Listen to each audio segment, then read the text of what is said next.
Hallo und herzlich willkommen zu einem neuen Video zur Samsung Galaxy Watch 6 und Watch 6 Classic. Und es geht natürlich nicht um die Watch 5 Pro, die ihr links seht, aber warum Nutzer der Watch 5 Pro, die die GPX-Funktion nutzen, nicht die Watch 6 kaufen sollten und auch nicht die Watch 6 Classic, das erfahrt ihr in diesem Video.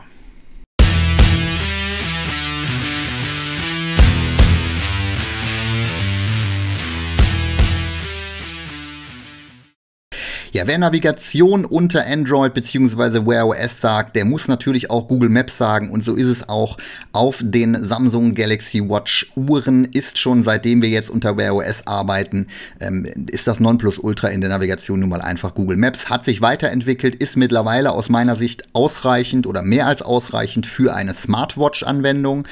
Ihr habt die Möglichkeit, das Ganze nicht zwingend. Früher war es so, dass es gespiegelt werden musste, sprich die Navigation lief auf der Uhr und gleichzeitig auf dem Telefon. Das ist nicht mehr notwendig. Ihr könnt diese Spiegelung jetzt abschalten. Für mich super wichtig, weil ich finde, wenn ich auf der Uhr navigiere, muss nicht auf dem Telefon parallel noch navigiert werden. Das ist einfach unsinnig. Das geht mittlerweile auch getrennt. Sprich, wenn wir jetzt hier zum Beispiel die Navigation starten und wir laufen mal durch die Nacht Richtung Dom, dann habt ihr die Möglichkeit, hier eure Anzeigen zu bekommen. Ihr habt auch die Möglichkeit, euch die Karte anzugucken, sprich nochmal genau nachzusehen, wo ihr langlaufen müsst. Also das funktioniert mittlerweile reibungslos. Ihr könnt das Ganze natürlich auch auf dem Smartphone spiegeln, aber müsst es eben nicht, ne? Und das ist für mich einfach eine gute Geschichte mittlerweile, dass das Ganze da auch ein bisschen autarker vom Smartphone funktioniert, als das in der Vergangenheit der Fall war.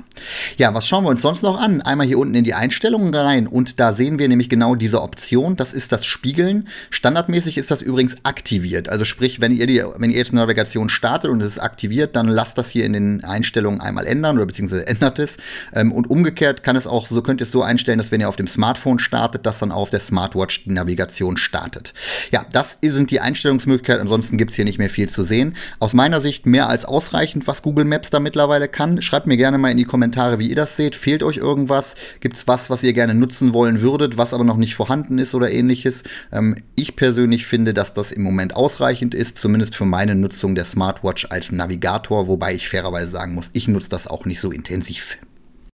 Werfen wir auch noch ganz kurz einen Blick in die Komoot-App, die es als Companion-App für Wear OS auch gibt. Es ist keine eigenständige App, das muss man ganz klar dazu sagen. Ihr könnt hier Touren aufzeichnen oder beziehungsweise auf eurem Smartphone das Ganze starten und auch Touren durchführen. Dadurch beziehungsweise hier wird jetzt die Position gesucht, weil wir natürlich drin sind, aber vom Grundsatz her würden euch jetzt hier im Zweifel auch Pfeile angezeigt werden. Es ist nicht so, dass eine Karte angezeigt wird. Zumindest habe ich noch nicht rausbekommen, wie das gehen sollte. Das wird immer mal wieder gefragt, ob in Komoot wie damals unter Tizen eine Karte angezeigt wird, und wird aus welchen Gründen auch immer, ja, wird das nicht oder beziehungsweise ist das nicht der Fall. Also insofern, Komoot ist für mich durchaus als Companion-App okay. Ihr kriegt so ein bisschen die Pfeile angezeigt, wo ihr langlaufen müsst und so weiter. Aber es ist keine wirkliche Navigation, und aus meiner Sicht ist da die Funktionalität der Uhr nicht ausreichend ausgenutzt.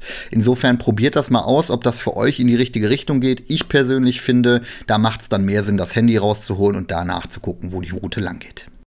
Jetzt kommen wir aber zu einem ganz großen Kritikpunkt an der Samsung Galaxy Watch 6 und Watch 6 Classic. Denn in der Samsung Galaxy Watch 5 Pro habt ihr ja die Möglichkeit gehabt, eine GPX-Datei zu verwenden, um damit zu wandern, um damit euch leiten zu lassen und so weiter und so fort. Und das out of the box. Das ging quasi mit Samsung Health. Als Ziel konntet ihr hier zum Beispiel diese GPX-Datei einfach reinladen und konntet die dann ablaufen. Das war ein gutes und auch wichtiges Feature aus meiner Sicht für die Samsung Galaxy Watch 5 Pro. Und das wurde auch viel genutzt, das habe ich in den Kommentaren gelesen, auch die Rückwegfunktion. Das sind zwei Punkte, die zwar nicht optimal gelöst waren, aber die zumindest in der Version der Watch 5 Pro mit enthalten waren und die man nutzen konnte, so man denn wollte.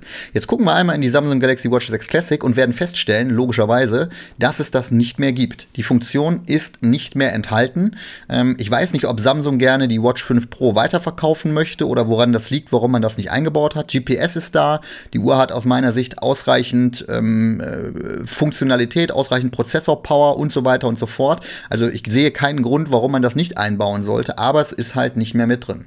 Warum das so ist, keine Ahnung. Wenn ihr es wisst, schreibt es mir gerne mal in die Kommentare. Es würde mich unbedingt interessieren. Aber deswegen muss man sehr gut aufpassen, wenn man die Watch 5 Pro hat und dann wechseln will, dass dieses Feature mit Sicherheit aktuell zumindest verloren geht. Vielleicht wird es irgendwann nachgerüstet, aber aktuell würdet ihr das Feature verlieren. Das ist ganz wichtig vielleicht zu wissen. In dem Sinne sind wir durch. Ich danke euch fürs Zusehen und sage am Ende wie immer, Alexa, Kamera aus. Okay.